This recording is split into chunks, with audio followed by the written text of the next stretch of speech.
Assalamualaikum warahmatullahi wabarakatuh. Halo adik-adik, perkenalkan, nama saya Diki Putra Lisindra dari Universitas Negeri Malang, jurusan Pendidikan Sejarah Angkatan 2019.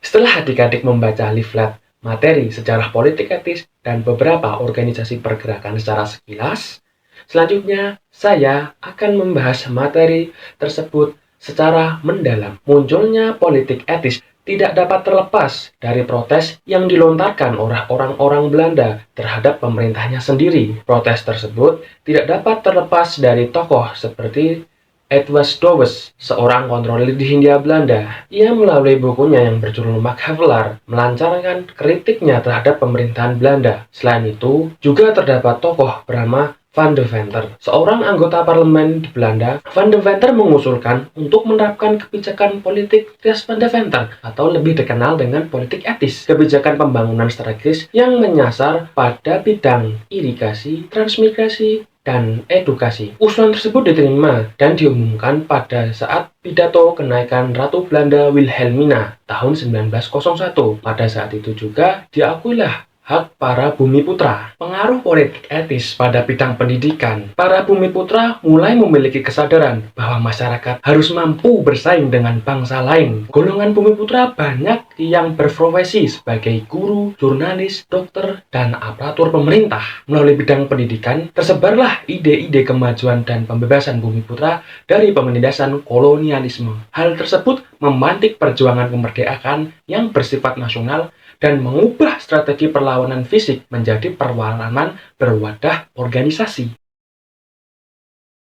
Organisasi Budi Utomo berasal dari kata Budi Ingkang Utami, didirikan pada 20 Mei 1908 di Jakarta oleh Dr. Wahidin Sudirohusodo. Tujuan gerakan tersebut yaitu memajukan masyarakat Bumiputra. Budi Utomo berkeinginan untuk meningkatkan martabat rakyat yang pada saat itu tengah terpuruk. Adapun bentuk perjuangan Budi Utomo melalui peningkatan pendidikan dengan mendirikan sekolah-sekolah, memperbaiki sistem pertanian, peternakan, dan perdagangan, mengembangkan teknik industri, dan menumbuhkan kesenian di kalangan bumiputra. Namun, ide kemajuan tersebut ditentang oleh golongan priai birokrasi seperti Ningrat dan bangsawan lainnya. Pertentangan muncul karena golongan Ningrat khawatir Budi Utomo akan melemahkan para posisi bangsawan dan Ningrat. Hal tersebut berbeda dengan golongan muda di Budi Utomo. Munculnya kedua golongan tersebut berujung pada pecahnya kubu di Budi Utomo antara golongan tua dan muda. Golongan muda lebih menekankan pada perjuangan politik untuk menghadapi pemerintahan Belanda. Golongan muda ini banyak yang keluar dari Budi Utomo, kemudian mendirikan organisasi seperti Serikat Islam dan Indes Party. Sedangkan golongan tua lebih menetap di Budi Utomo dengan kultur Jawanya yang perjuangannya disesuaikan dengan perkembangan politik. Pecahnya Budi Utomo membuat pergerakan ini menjadi lunak di mata Belanda. Serikat Islam, organisasi Serikat Islam atau semula Serikat Dagang Islam, berdiri pada 16 Oktober 1905 oleh Kiai Haji Samahuddin di Solo. Tujuannya menggalang kerjasama antara pedagang Islam agar kesejahteraannya menjadi lebih maju. Latar belakang berdirinya Serikat Islam yaitu adanya persaingan perdagangan yang tidak sehat antara pedagang bumiputra Islam dengan pedagang etnis Cina. Melalui Serikat Islam, kaum bumiputra berusaha untuk melawan penghinaan yang marak terjadi. Selain itu, juga menghalau sending atau penyebaran agama Kristen di Hindia Belanda dan melawan kecurangan terhadap sistem ekonomi. Semula, Serikat Islam hanyalah organisasi perdagangan, lalu berubah menjadi organisasi yang mengusung ide-ide nasionalis, demokratis, dan ekonomis. Lambat laun, Serikat Islam tumbuh dengan cengkewat. Sikap demokratis ini mengantarkan organisasi Serikat Islam untuk berinteraksi dengan pemahaman yang lainnya, seperti Marxisme. Salah satu tokoh Serikat Islam yang berhaluan Marxis adalah Semaun dan Darsono. Dalam perjuangannya, tokoh tersebut sering menggunakan cara frontal dengan melawan penjajah Belanda, sehingga organisasi Serikat Islam kelak akan terpecah menjadi dua. Pada Kongres pertama di Surabaya 10 September 1912, Hos Cokro Aminoto terpilih menjadi komisaris. Selama kepemimpinannya, Serikat Islam bukan partai politik dan tidak akan melawan pemerintah Belanda secara frontal. Melalui Serikat Islam, Cokro Aminoto berusaha menumbuhkan semangat nasionalisme, persatuan dengan semua golongan agar tercapai kemerdekaan Indonesia lewat organisasi Serikat Islam. Organisasi Muhammadiyah berdiri pada 18 November 1912 oleh Kiai Haji Ahmad Dahlan di Kampung Kauman, Yogyakarta. Nama Muhammadiyah memiliki arti, yaitu pengikut Nabi Muhammad. Atas dukungan dari organisasi Budi Utomo, berdirinya Muhammadiyah. Alasan berdirinya Muhammadiyah adalah untuk menyebarkan pemahaman pembaruan Islam di Indonesia. Ahmad Dahlan terinspirasi tentang pembaruan Islam dari majalah Al-Manar yang terbit di Kairo, Mesir. Maksud pembaruan Islam yaitu kembali kepada sumber Islam, yaitu Al-Quran dan Sunnah Nabi. Muhammadiyah berkeinginan untuk melakukan pemurnian akidah Islam agar umat Islam yakin dan mengabdi kepada Allah Subhanahu wa Ta'ala. Dalam bidang pendidikan, Muhammadiyah melakukan perbaikan dan pengajaran Islam seperti mendirikan lembaga pendidikan sekolah. Dalam hal ukhuwah Islamiyah atau persatuan umat Islam, Muhammadiyah berusaha memecahkan permasalahan sosial dan ekonomi seperti mendirikan rumah sakit dan panti asuhan. Pada akhir 1920, cabang Muhammadiyah telah berdiri di berbagai tempat, baik di Jawa maupun luar Jawa. Sejak awal, Muhammadiyah tidak terlibat dalam kegiatan politik yang melawan pemerintahan Belanda. Muhammadiyah lebih memusatkan di ranah pendidikan dan kesejahteraan sosial.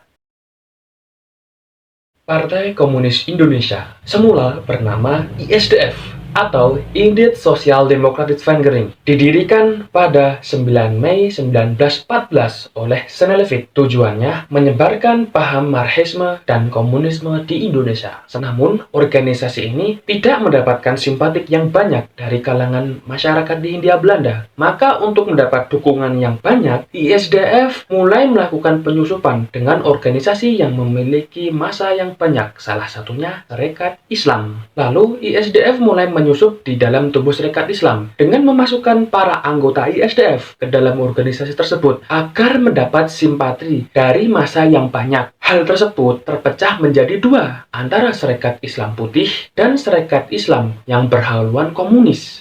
Mencontoh revolusi Bolshevik di Rusia pada 1917, maka pada Desember 1917 juga ISDF mulai melakukan pemberontakan. Darsono melalui surat kabar ISDF, ia menyerukan untuk melakukan pemberontakan. Sedangkan partai yang bermoderat seperti Budi Utomo dan Serikat Islam lebih menyuarakan aspirasi dengan cara yang lunak. Namun, aksi tersebut berujung pada kegagalan. Akibatnya, beberapa pihak ditangkap dan dihukum berat. Sedangkan Senelevit, ia diusir dari Hindia Belanda, dan ISDF menjadi partai yang terlarang. Maka, pada Kongres ISDF ke-7 bulan Mei 1920, bernama ISDF diubah menjadi Partai Komunis Indonesia.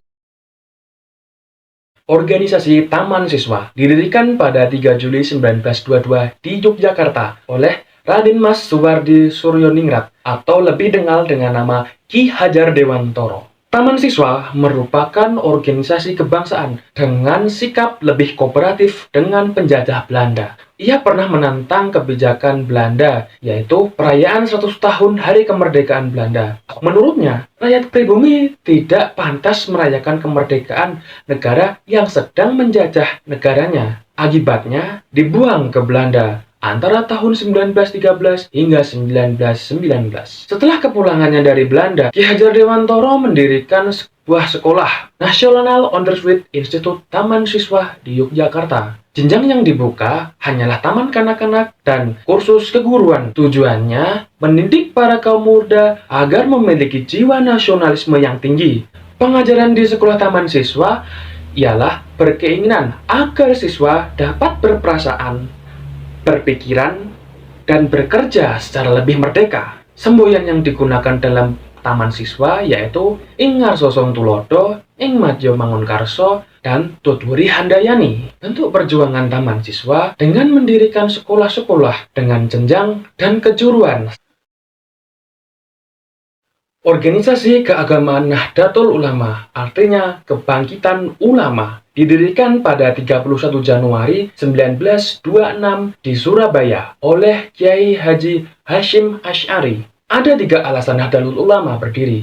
Yang pertama, motif keagamaan. Nahdlatul Ulama lahir dengan semangat untuk menegakkan dan mempertahankan agama Islam. Kedua, motif mempertahankan paham Ahlus Sunnah wal Jamaah. Nahdlatul Ulama ingin mempertahankan ajaran Islam yang sesuai dengan karakteristik agama Islam di Indonesia. Ketiga, nasionalisme. Karena ada niatan untuk menyatukan para tokoh ulama dalam melawan penjajah Belanda. Latar belakang berdirinya Nahdlatul Ulama tidak terlepas karena ulama tradisional ingin mendapat perhatian penuh dari beberapa organisasi Islam pada masa tersebut, seperti Serikat Islam dan Muhammadiyah. Para ulama tradisional ingin menghalau datangnya pengaruh Islam yang kontra dengan karakteristik di Indonesia. Organisasi ini berfokus untuk memperjuangkan kebebasan bermazhab seperti mazhab Syafi'i, Maliki, Hanafi, dan Hambali, walaupun Nahdlatul Ulama lebih condong pada mazhab Syafi'i. Selain itu, Nahdlatul Ulama juga memajukan pendidikan Islam dengan mendirikan pondok pesantren. Nahdlatul Ulama juga berfokus untuk membantu para kaum tani dengan cara membantu peningkatan produksi hasil tanam dan penjualan hasil taninya. Walaupun tidak sejalan dengan organisasi Muhammadiyah dan organisasi Islam pembaharuan yang lainnya, karena perbedaan dalam bidang hukum Islam, Nahdlatul Ulama dan Muhammadiyah pernah bersatu untuk memperjuangkan kemerdekaan Indonesia. Salah satunya mendirikan Majelis Tasfirul Afkar atau bertukar pikiran. Dari majelis tersebut kemudian lahir Nahdlatul Wathon atau kebangkitan tanah air. Perkumpulan tersebut tempat untuk bertukar pikiran para ulama. Selain itu, Muhammadiyah diwakili oleh Kiai Haji Mas Mansur dengan Kiai Haji Abdul Wahab Hasbuloh, tokoh dari Nahdlatul Ulama, mendirikan beberapa pondok pesantren seperti Kitab Al-Wathon atau Mimbar Tanah Air, Madrasah Al-Wathon, Keluarga Tanah Air di Wonokromo, Surabaya, Fa'ru Al-Wathon, Cabang Tanah Air di Kota Gresik, dan Hidayah Al-Wathon, Petunjuk Tanah Air di Kota Jombang. Tujuan dibentuknya lembaga pendidikan dengan nama Wathon, yang berarti tanah air, bahwa dalam masalah perjuangan, Nahdlatul Ulama dan Muhammadiyah sepakat berusaha untuk memperjuangkan kemerdekaan Indonesia dari penjajahan melalui bidang pendidikan.